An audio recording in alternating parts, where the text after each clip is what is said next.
प्रयागराज के अंदर जो मैंने पहले कहा, एक कुंभ का दायरा बढ़ रहा है, काफी दूरी तक जाएगा।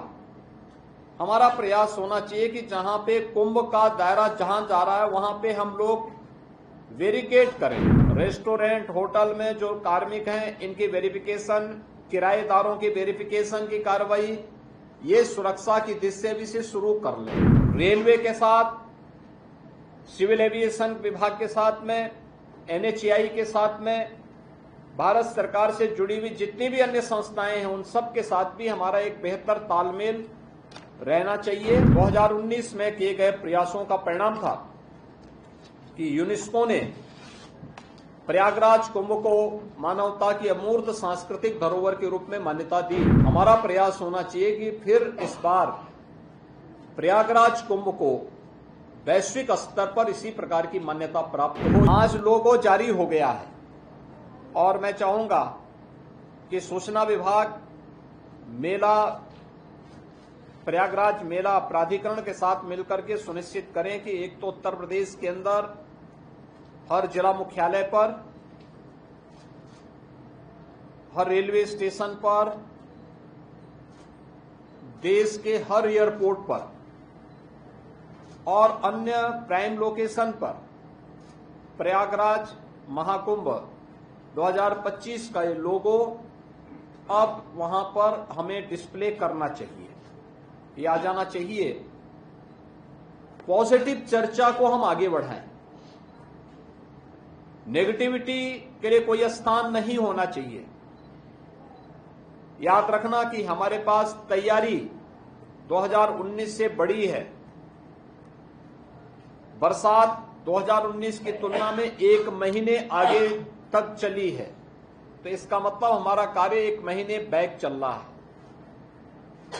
इसको हमें अतिरिक्त मैन पावर दे करके इसको हमें व्यवस्थित रूप से आगे और समयबद्ध तरीके से आगे बढ़ा देना है। इसके साथ ही प्रयागराज के अंदर जो मैंने पहले कहा, एक कुंभ का दायरा बढ़ रहा है, काफी दूरी तक जाएगा। हमारा प्रयास होना चाहिए कि जहां पे कुंभ का दायरा जहां जा रहा है वहां पे हम लोग वेरिकेड करें और वहां पे हमारी शेड लगनी चाहिए, टीन शेड लगा करके ऊंचाई को बना लें और आने जाने की ही व्यवस्था करें, क्योंकि फ्रीक्वेंट बाहरी लोगों का या बाहरी किसी भी ऐसे तत्वों का घुसपैठ न हो जो सुरक्षा के लिए किसी के साथ खिलवाड़ कर सके। अभी से हम सुनिश्चित करें street vendors, e rickshaw, 3 wheeler, taxi चालक, अन्य प्राइवेट चालक, ट्रक या अन्य रेस्टोरेंट, होटल में जो कार्मिक हैं इनकी वेरिफिकेशन, किराएदारों की वेरिफिकेशन की कार्रवाई ये सुरक्षा की दृष्टि से शुरू कर लें। सीसीटीवी कैमरा हमने ऑपरेशन त्रिनेत्र के अंतर्गत सेफ सिटी में यह निजी भागीदारी के माध्यम से भी, लोगों के सहयोग से भी लगाया था, विभिन्न संस्थाओं के सहयोग से भी सीसीटीवी कैमरे हम लोगों ने लगाए थे। हमारा प्रयास होना चाहिए कि ये सभी क्रियाशील होते हुए दिखाई देने चाहिए। रेलवे के साथ, सिविल एविएशन विभाग के साथ में, एनएचएआई के साथ में, भारत सरकार से जुड़ी हुई जितनी भी अन्य संस्थाएं हैं उन सब के साथ भी हमारा एक बेहतर तालमेल रहना चाहिए। मुझे विश्वास है कि हमारे पास अभी समय है, कार्य व्यवस्थित रूप से आगे बढ़ रहा है।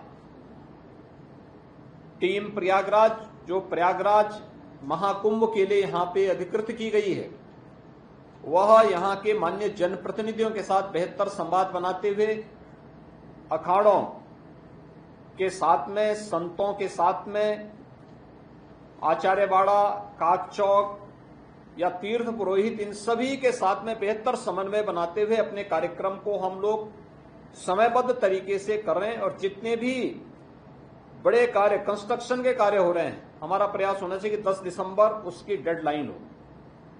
10 से 15 के बीच में हमारा प्रयास होगा कि हम प्रधानमंत्री जी को यहां आमंत्रित करके कुंभ मेले के लिए उनसे सभी परियोजनाओं का उद्घाटन आदि के बारे में उनके करकमलों से इसको संपन्न करवा करके इसकी शुभारंभ की घोषणा करवा दें। उसकी तैयारी अभी से हमारी होनी चाहिए। लेकिन मैं सभी विभागों से, चाहे वह भारत सरकार के विभाग हो या उत्तर प्रदेश सरकार से जुड़े हुए, उन सबसे मेरा आग्रह होगा कि जो उन्होंने डेडलाइन दी है उस पर उन्हें दिन रात लग करके मैन पावर बढ़ा, क्योंकि इधर पर्व और त्योहार पड़ेंगे।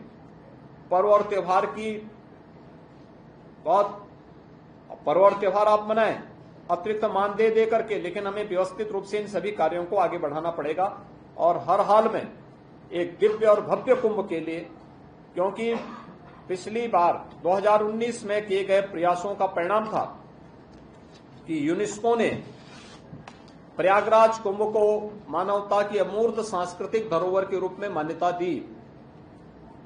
हमारा प्रयास होना चाहिए कि फिर इस बार प्रयागराज कुंभ को वैश्विक स्तर पर इसी प्रकार की मान्यता प्राप्त हो। ये हम सब की सामूहिक जिम्मेदारी बनती है।